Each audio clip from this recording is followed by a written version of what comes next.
Então, quando a gente fala assim a respeito do Salmo de número 91, a gente fala também a respeito de... deixa eu diminuir um pouco essa claridade, a luminosidade está muito forte. Pai, eu não estou enxergando mais nada aqui na minha frente. Vou diminuir um pouquinho a luminosidade aqui. Então, quando nós falamos... Diminui tudo. Então, quando nós falamos a respeito do Salmo de número 91... Perfeito. Obrigado. Nós falamos assim a respeito de várias coisas que contém nesses salmos, né? É um salmo assim muito rico. Nele nós podemos encontrar assim muitas preciosidades, tá? Então, quando nós falamos a respeito desse salmo, assim, muitas pessoas elas não têm ideia, né? Porque elas largam lá suas Bíblias abertas no Salmo 91, ali na sala da sua casa, né? Muitas vezes ali no seu quarto, muitas vezes ali na recepção, né? E elas imaginam assim como, por exemplo, eu vou deixar o salmo aberto aqui então eu vou estar livre de todo mal. É assim que funciona, né? A pessoa deixa ali o salmo aberto e ela acha que ela vai estar livre de todo mal a partir do momento que as pessoas passarem por ali, ela vai estar guardada, aquela coisa toda. Mas deixa eu falar uma coisa para você. A Bíblia é a palavra de Deus, né? É algo assim poderoso de Deus para as nossas vidas, tá bom? Porém, nós entendemos, sim, claro, que o tempo todo nós precisamos de Deus, nós precisamos do Senhor, mas a palavra de Deus ela precisa ser lida, né? A palavra de Deus precisa ser entendida, né? Não simplesmente abrir, como nós vemos muitas vezes alguns, eu vou usar a expressão, embora eu não goste muito dessa expressão, né? Exorcismo, né? Vamos falar de exorcismo. Exorcismo eu já lembro do filme, né? O Exorcista. Mas muitas pessoas assim veem em alguns filmes, alguma coisa assim, alguém expulsando, né, o mal ali com uma cruz, aquela coisa toda e pronto, e dizendo assim. Na verdade, a questão não é essa, né? A questão é o nome de Jesus que é utilizado naquele momento e simplesmente isso, tá bom? Então, algumas pessoas assim têm uma visão assim não muito claras, não muito certas a respeito realmente do que é, né, a palavra de Deus, né, e do que realmente ela significa para cada um de nós, tá? Então é importante a gente ter ideia realmente daquilo que a palavra do Senhor ela é para as nossas vidas. Então nós precisamos ler e com a palavra de Deus, sim, aí sim nós entendemos que há poder, entendemos que aí a liberdade em nome de Jesus, mas a partir do momento em que nós, ali como filhos de Deus, né, como servos de Deus, né, a partir do momento que nós tomamos posse, né, a partir do momento que nós tomamos posse, nós mandamos realmente o mal embora em nome de Jesus. Então, aí sim, mas quando se fala, por exemplo, querido, de pessoas... Então é bom ter uma Bíblia, tenha uma Bíblia, aliás, não assim, é simplesmente bom, é extremamente necessário ter uma Bíblia, mas também é necessário, e é muito mais necessário que isso ainda, tá bom? Meditar na palavra do Senhor e guardar a palavra do Senhor, tá bom? De todo o coração, tá? Então leia a Bíblia, medite na palavra do Senhor, tá bom? Siga os conselhos que o Senhor tem para a tua vida, tá bom? Isso é tudo muito bom, tá bom? Esses conselhos de Deus para as nossas vidas é extremamente bom. Mas amado, eu quero trazer para você nesse momento, eu quero trazer para você nessa noite, o que está escrito na palavra do Senhor, o Salmo de número 91. Na última vez nós falamos a respeito do primeiro versículo, né? Falamos a respeito daquele que habita no esconderijo do Senhor, naquele que habita no esconderijo do Altíssimo, a sombra do Onipotente ele descansaria, né? Então nessa sexta-feira nós estaremos falando a respeito do versículo de número 2, está escrito assim: pode dizer ao Senhor, tu és meu refúgio, minha fortaleza, meu Deus em quem confio. Pastor, só isso? Só isso? Nós estamos falando de um Deus, de um Senhor, né? Que é refúgio, é fortaleza, é o Senhor Deus em quem nós podemos confiar. Então, cada vez que nós falamos a respeito do Senhor, cada vez que nós usamos essa expressão, né, nós falamos a respeito do Senhor e tratamos o Senhor exatamente dessa forma, o que nós estamos dizendo? Nós estamos dizendo que o Senhor, Ele é o nosso Deus. Nós estamos falando que o Senhor, Ele é o Todo-Poderoso. Nós estamos falando que o Senhor, Ele é o Alfa, Ele é o homem, Ele é o princípio, Ele é o fim de todas as coisas. Ele é aquele que, de todas as coisas foram criadas por Ele, através do poder da sua palavra. Então, quando estamos falando a respeito do Senhor, Senhor nosso Deus, porque está escrito assim, você pode dizer ao Senhor, né? Vou deixar aqui o versículo de número 2 para você acompanhar comigo. De repente você não esteja aí próximo de uma Bíblia, não sei onde você está me acompanhando, mas de repente você não esteja próximo de uma Bíblia, mas eu vou deixar aqui com você escrito, tá bom? E postado aí o versículo de número 2, está escrito assim, eu vou ler aqui junto com você, olha só, vou ler junto com você, está escrito assim, pode dizer ao Senhor, ou seja, então, ao Senhor, aquele que é o dono de todas as coisas, porque Senhor significa dono, né? Senhor significa também proprietário, aquele que tem autoridade, aquele que é o dominante, aquele que domina, né? Por exemplo, no trabalho, o que o patrão é no trabalho? Ele é o Senhor. Por quê? Porque ele é autoridade naquele lugar, ele é o que domina aquele lugar. Por exemplo, no trânsito, por exemplo, a polícia, por exemplo, no trânsito ali, é quem domina essa questão de trânsito, do tráfico, e até mesmo na questão da segurança. Então, uma palavra ali de um policial, ele para o trânsito, ele bloqueia pessoas, ou seja, ele tem o poder de estar prendendo. Então, lá, o Senhor, cada lugar que nós vamos, nós encontramos exatamente um Senhor, claro, e aí com letra minúscula. Só estou dando um exemplo para você, tá bom? Na cidade aqui, por exemplo, nós temos alguém que é o prefeito da nossa cidade. Então ele domina, ele é que determina, declara as regras ali.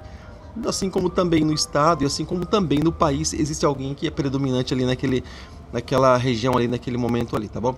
Então, quando nós falamos, pode dizer ao Senhor, tu és o meu refúgio. Agora vem aqui, quem é que precisa de refúgio? Quem é que precisa de refúgio? Todo aquele que de certa forma se sente perseguido, todo aquele que de certa forma se sente ali em risco, né? A pessoa, quando ela está correndo um risco, o que ela faz? Ela busca um refúgio. Até mesmo nós encontramos, nós vemos, nós sabemos, né, que alguns países aí que eles têm cidade ali quase do tamanho de uma cidade ali subterrânea. Tem quando conhece ali a história do Al Capone, né? Aquele que se refugiou, e muito bem, o cara deu trabalho aí mesmo. Mas nós encontramos e nós sabemos que muitas cidades elas são programadas para enfrentar, por exemplo, seus inimigos em tempos de guerra. Eles têm túneis, eles têm cidades subterrâneas para se manter durante anos e anos. Ou seja, o que nós entendemos? Isso é um refúgio, né? Alguém que busca uma estratégia para fugir do perigo. Então, quando nós falamos assim, tu és o meu refúgio, é como quem diz assim, nós entendemos que o Senhor é algo ou é alguém, é um ser que pode nos guardar no perigo ou nos momentos de perigo. É isso que nós declaramos para Deus. É como que uma espécie de uma válvula de escape, vamos dizer assim. É como que uma espécie de uma segurança que nós temos. É como que uma espécie de alguém que está ali para providenciar algo para nós, né? Que vai nos fazer estar em segurança, alguém que vai nos providenciar segurança, alguém que vai nos ter ali como refugiados. E quando a gente fala em refugiado, né, refúgio do cristão, tá bom? Refúgio daquele que entregou um dia a sua vida para Jesus, refúgio daquele que um dia disse sim para Cristo e ele permanece em Cristo Jesus. Não simplesmente alguém que um dia desceu as águas do batismo e disse para Jesus, não quero mais nada com o Senhor. Não, mas daquele que permanece em Cristo. Então o Senhor é um refúgio de pessoas específicas ali. Com o nosso evangelista Felipe. Deus abençoe, Felipe. Um abraço para você, querido. Boa noite para ti. Estou aqui meio diferenciado hoje, estou aqui ao relento, num lugar diferente, né? Normalmente nós estamos na igreja, lá fazendo esses trabalhos. Hoje eu quis ficar aqui mais ao ar livre, né? Nem sei como é que tá chegando aí, mas hoje eu estou mais aqui ao ar livre, mais à vontade. Mas claro, sempre fazendo aí a obra de Deus, aquilo que o Senhor plantou. Mas, querido, voltando para cá, voltando para o nosso versículo bíblico dessa noite, então o Senhor, falamos aqui, essa expressão não é simplesmente algo na nossa vida, ou não é simplesmente um Deus limitado, não, muito pelo contrário. O Senhor é aquele que nós podemos contar com Ele, né, de várias formas nós podemos contar com Ele. Então o Senhor é aquele que está o tempo todo conosco. Ele é aquele que em todas as áreas da nossa vida nós podemos contar com Ele, porque Ele é a nossa segurança, tá bom? Ele é aquele que constantemente está ali do nosso lado, Ele é aquele que nos guarda, Ele é aquele que nos vigia, Ele é aquele que está ali sempre dando aquele suporte para cada um de nós, ali com um escudo. Quando nós falamos em fortaleza, nós imaginamos lá nos tempos do rei Davi, nós imaginamos lá aquelas fortalezas, e é interessante, eu estava assistindo esses dias atrás um documentário a respeito daqueles tempos, né, daquelas cidades fortificadas, exatamente como é que eles faziam para fugir, ou para pelo menos ali estar preparados para que quando o inimigo viesse, olha só o que eles faziam. Eles tinham alguns lugares, tinha, claro, o sentinela, aquele que ficava em um lugar privilegiado, né, que normalmente mandava um mensageiro de encontro para saber exatamente o que era, aquelas coisas lá. Cidade fortificada, cidades ali que eram fortalezas, né? E aí, só que mais para frente, se o inimigo conseguisse passar e cruzar esses trechos, esses caminhos, conseguisse percorrer esse trajeto aí, o que tinha lá? Mais na frente tinha barreira de soldados, mas tinha também ali em umas pedras grandes que normalmente se tinha, ou em cruzamentos, ali nas fendas do muro, eles deixavam uma espécie de uma fresta. Eles deixavam uma espécie de frestas. E nessas frestas ali, os arqueiros, eles ficavam postos, eles ficavam parados, esperando o inimigo realmente se aproximar para que até onde a flecha pudesse alcançar. E olha só o que nós encontramos. Nós encontramos então estratégia na fortaleza, ou seja, significa que em tempos de fortaleza o Senhor é aquele que dá estratégia para as nossas vidas. Nós entendemos, querido, que em tempo de fortaleza o Senhor é aquele que está conosco todos os dias até a consumação dos séculos. Em tempo ali, querido, de luta, o Senhor é aquela fortaleza que está sempre ali, dando para cada um de nós o escudo, até mesmo essa proteção, como diz lá em Efésios capítulo 6, a partir do versículo 10, ele é aquele que nos reveste com a sua armadura, porque se fala de fortaleza, é porque se fala de risco, se fala de perigo, e se fala de risco de perigo, pelo fato de nós estarmos ali alistados no exército de Cristo, então nós precisamos ali estar dentro dessa proteção, dentro dessa fortaleza. Então, quando nós falamos que o Senhor é a nossa fortaleza, nós não podemos estar do lado de fora. Porque como é que alguém vai ser protegido estando do lado de fora? Com certeza ele será bombardeado, com certeza ele vai ser metralhado. Então, quando se fala em fortaleza, nós precisamos estar dentro dessa fortaleza, sabe, que é Cristo Jesus. E como é que nós podemos entrar nessa fortaleza então? Aí essa é a questão, estar entregando as nossas vidas para Jesus, tá bom? Quando nós entregamos a nossa vida para Jesus, quando assumimos e fazemos um pacto com Deus, quando assumimos a nossa vida cristã, exatamente é como se nós estivéssemos entrando dentro dessa fortaleza, para que nós pudéssemos ser guardados justamente por esse que é o guarda de Israel, justamente por esse que é o protetor daqueles que são teus, né? Justamente por esse que é realmente aquele que está ali, é sempre à disposição para estar nos ajudando, para estar nos consolando e até mesmo para estar nos dando estratégia. Deus abençoe também meu amado amigo, irmão em Cristo, Manuel Cavalcante também. Deus abençoe a vida do Vinícius e a vida da Nadir. Um abraço para ti. Então, ou seja, quando nós entramos nessa fortaleza que é Cristo Jesus, né, ou seja, nós estamos guardados, ou seja, não só nós, mas ali para nos guardar, claro, nós e os nossos irmãos, mas ali para nos guardar, além do Senhor, nós temos ali os anjos, né, nós temos anjos de guerra também, anjos poderosos, que são os anjos do Senhor, que estão ali guardando cada um de nós, porque estamos nessa fortaleza. Então, quando Jesus ele disse assim, é chegado o reino de Deus, o que é? Então, quando nós falamos a respeito do reino de Deus, do mundo espiritual, eu imagino assim, querido, uma espécie de um condomínio. Eu não moro em condomínio fechado, eu moro assim num bairro aberto, um lugar aqui aberto. Qualquer um entra e sai bem a hora que entende. Mas quando eu falo a respeito de reino de Deus, eu já imagino aqui, sabe, uma espécie de um condomínio fechado, ali Deus trazendo isso para nós. Por que eu entendo dessa forma? Porque quando nós falamos a respeito de reino de Deus, não é qualquer pessoa que pode simplesmente invadir alguém que faz parte do reino de Deus. Ele tem uma proteção, ele tem um cuidado sobre si. Ele tem ali, querido, um escudo sobre ele, porque ele está na fortaleza do Senhor, porque ele é protegido pelo Senhor. Assim como nós lemos aí no primeiro item, né? Ele está ali refugiado na fortaleza de Deus. Então ali existem com certeza os anjos do Senhor, né? Nós encontramos também ali, como nós falamos, anjos, como nós acabamos de citar ali, quando aparece alguém suspeito, vai ali o mensageiro, né, dos soldados, vai ali o mensageiro para saber o que está acontecendo, para trazer a resposta para o sentinela. Então nós entendemos que no mundo espiritual também nós temos ali os anjos mensageiros, aqueles que levam para trazer mensagem, como veio aquele anjo que anunciou o nascimento de Jesus e tantos outros anjos mensageiros, né, que vão lá dar notícia simplesmente. Nós temos também aquele anjo de guerra, aquele anjo que está com a espada desembainhada. Nós encontramos ali várias classificações de anjos, cada um no seu trabalho, sabe? Cada um ali na sua posição, cada um ali para cumprir a sua missão. Então, na fortaleza do Senhor, quando nós realmente entregamos a nossa vida para Jesus, nós nos alistamos no exército de Deus, nós entramos exatamente nesse lugar, no refúgio de Deus e na fortaleza do Senhor. Então, você pode ter certeza que a partir do momento que nós entramos na fortaleza de Deus, nós somos guardados. Bom, o pessoal que tem assim um pouco mais de conhecimento da palavra de Deus, os irmãos que conhecem um pouco mais da palavra do Senhor, sabem do que eu vou falar agora.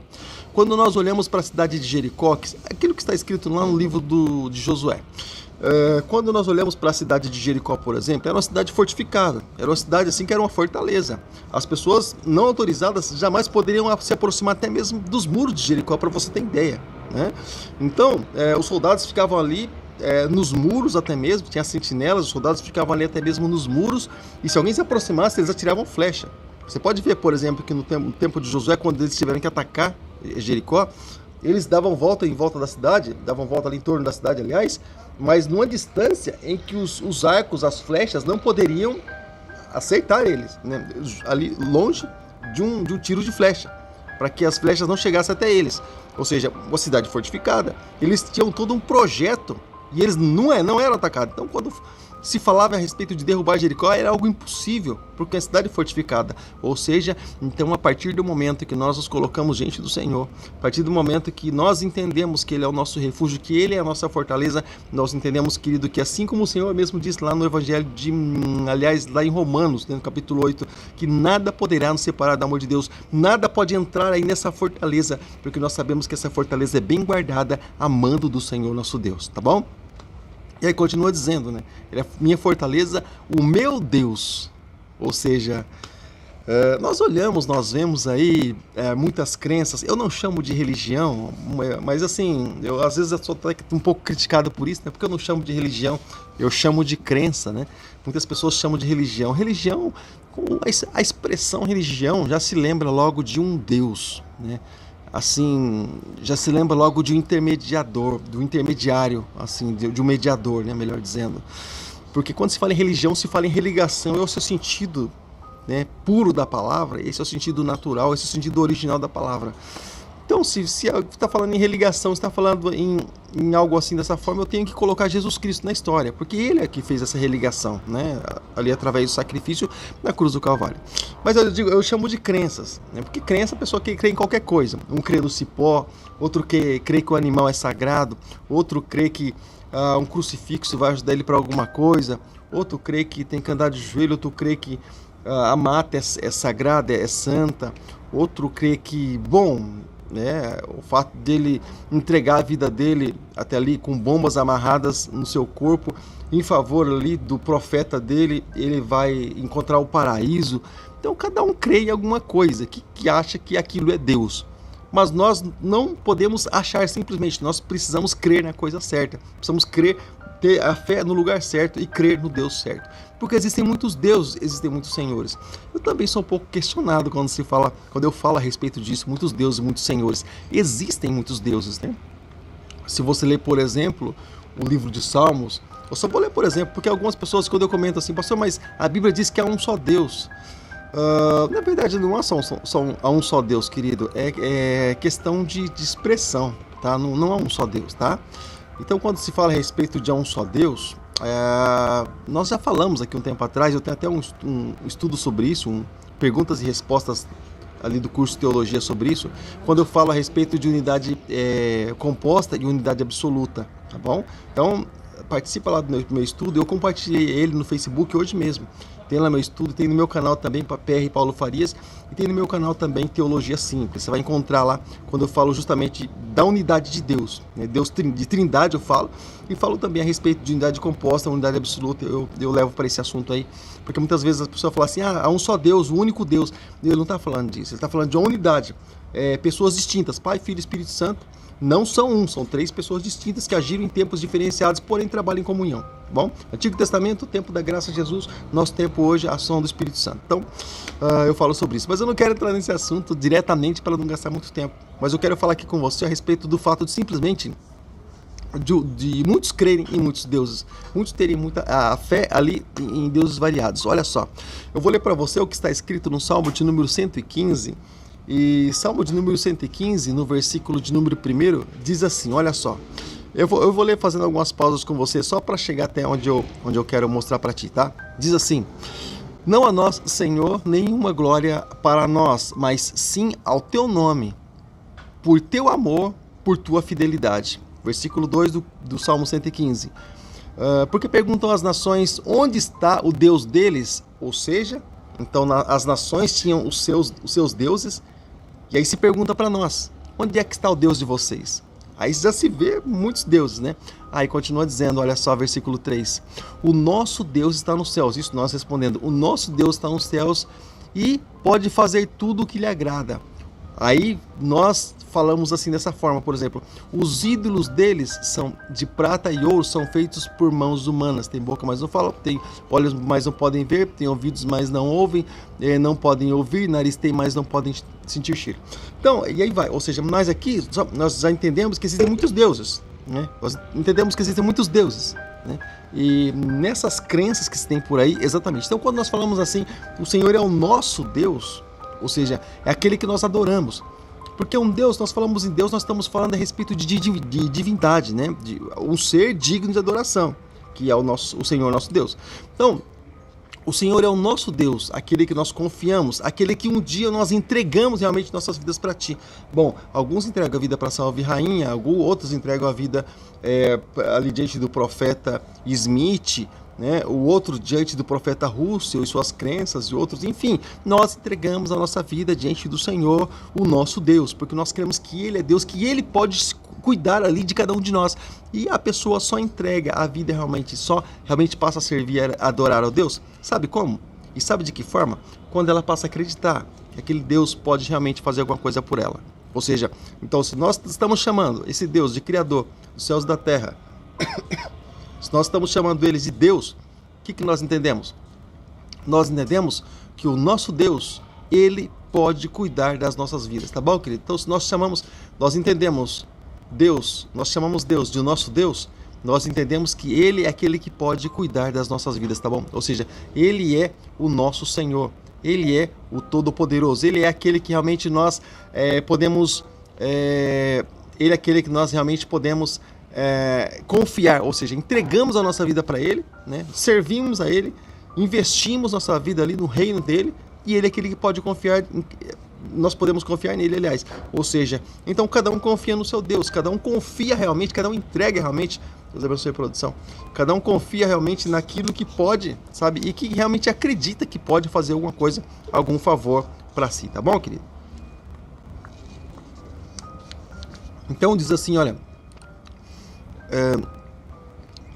o meu Deus, ou seja, minha fortaleza, o meu Deus em quem confio. Voltando aqui, que é uma espécie de uma sequência, né? Ou seja, meu Deus em quem eu confio. Então, em quem que a pessoa confia, querido? No Deus em que serve. Então, todas as pessoas, elas confiam ali normalmente no Deus que serve. Ou seja, ninguém serve a um Deus que não confia. Nunca ninguém vai servir a um Deus que não confia. Ou seja, normalmente a pessoa, ela serve ao Deus que ela tenha fé nesse Deus e que esse Deus pode realmente fazer alguma coisa por ela. Nunca alguém iria acreditar, por exemplo, em alguém que não pode fazer nada por si. Nunca ninguém, por exemplo, em juízo perfeito, iria realmente acreditar em alguém ali que, não tem poder para fazer absolutamente nada. Normalmente nós confiamos, ou normalmente nós temos ali uma crença em alguém que é maior que nós. Agora, por exemplo, eu não posso dizer que um pedaço de pau, de barro, de pedra é maior que eu, claro que não, poxa, né? Eu não posso dizer que um animal, por exemplo, irracional, como os hindus, eu não posso crer que um animal é irracional, né, que tem menos raciocínio que eu, e não é dotado de inteligência como eu não posso acreditar que aquilo é um Deus. Por quê? Porque é algo que é menos que eu, é inferior a mim. Então, quando nós falamos a respeito de Deus, quando nós falamos a respeito disso, alguém que nós podemos realmente confiar, nós imaginamos, nós cremos que alguém que é superior a nós e que tem poder. Agora, como é que um animal tem poder se ele é sacrificado todos os dias e servido de alimento, né? Agora, quando nós entendemos e nós falamos a respeito do Senhor, Criador dos céus e da terra, nós sabemos que Ele tem poder para todas as coisas. Ele, assim como o próprio Senhor Jesus disse, é-me dado todo o poder nos céus e na terra. Ou seja, todo o poder, toda a autoridade ali diante do Senhor Jesus. E assim Ele disse, é-me dado todo o poder nos céus e na terra. Então nós entendemos que o Senhor, Ele é Deus. Só o Senhor é Deus. Então nós entendemos que a nossa vida, estando nas mãos do Senhor, nós podemos dizer exatamente essas coisas. Olha só, versículo 2 de Salmo 91. Pode dizer ao Senhor, Tu és meu refúgio e a minha fortaleza e o meu Deus em quem eu confio. Deixa eu fazer uma pergunta para ti nesse momento, querido. Em quem você tem confiado? Qual é a tua confiança? Em quem você tem descansado o teu coração? Você tem descansado o seu coração nas coisas desse mundo, no sistema, naquilo que te rodeia, naquilo que você pode pegar, naquilo que você pode apalpar, naquilo que você tem como certeza porque os seus olhos estão vendo, naquilo que é segurança diante de você porque está próximo de ti? Ou você tem confiança em um Deus todo-poderoso, em um Deus que você não vê, mas um Deus, assim como diz a carta aos Hebreus, né? Hebreus capítulo 11, no versículo de número 1, aquele que, quando nós falamos a respeito da fé, né, que a fé é a certeza daquilo que esperamos e a prova das coisas que não vemos. Ou você crê em um Deus que você precisa de fé para você crer nele. Assim como as pessoas muitas vezes dizem, né, onde é que está o teu Deus? Você está passando por essa situação, onde é que está o teu Deus? Você está passando por esse momento de aflição na tua vida, onde é que está aquele que você serve? Você serve a Deus, mas parece que a tua vida não muda, as coisas não acontecem, está tudo do mesmo jeito. E onde é que está o teu Deus? Exatamente, assim como se pergunta no Salmo de número 115, também muitas pessoas perguntam, e muitas vezes não perguntam diretamente para nós, mas muitas vezes questionam diante de ali muitas outras pessoas, que as notícias muitas vezes chegam até nós. Onde é que está o Deus deles? Mas nós podemos responder da mesma forma. O Deus, esse que nós confiamos, esse que é o nosso Senhor, esse que é o nosso refúgio, esse que é a nossa fortaleza, esse que é o nosso Deus, esse que nós acreditamos nele, ele está nos céus e ele faz tudo o que lhe apraz, ele faz tudo o que lhe agrada. Esse é o nosso Senhor. E que esse também, querido, seja o teu Senhor, seja aquele que você possa realmente confiar, seja aquele que você realmente possa descansar o teu coração. Não divida, querido, a glória do Senhor, teu Deus, com absolutamente ninguém, porque só o Senhor é digno de toda honra, de toda glória, de todo louvor. Esse é o nosso Deus, Deus que nós servimos, Pai, Filho e Espírito Santo. Essa trindade, quando eu falo em trindade, eu estou falando de 3 unidades, né? Eu estou falando de 3 divindades. Então, quando nós falamos a respeito disso, querido, Pai, Filho e Espírito Santo, estamos falando exatamente do que nós cremos e realmente de quem nós confiamos, tá bom, querido? Então, eu louvo a Deus pela sua vida, eu louvo a Deus por esse momento, por você estar participando aqui conosco, querido. E hoje nós vamos ficar por aqui. Hoje uma breve palavra aí no Salmo de número 91, versículo de número 2. Sexta-feira que vem estaremos voltando aqui com a palavra também no Salmo de número 91, versículo de número 3, tá bom? É muito interessante também o versículo de número 3 aqui. Eu tenho certeza que Deus tem algo a ministrar no teu coração. Estou aqui com um cenário novo, um cenário diferente, até para mim é novo, mas tudo seja para o louvor e para a glória do nome de Jesus. Querido, Deus abençoe. Obrigado a todos vocês que participaram conosco, tá bom, amado? Graça e paz, um abraço, até a nossa próxima sexta-feira. E não se esquece, tá bom? Não se esquece. Amanhã, às 7h30 da noite, tem culto aqui, louvor, adoração. Eu te convido, Igreja Batista de Vila Helena, Rua Carlos Evaz, número 21, aqui Zona Norte de Vila Helena. E eu te espero às 7h30 da noite.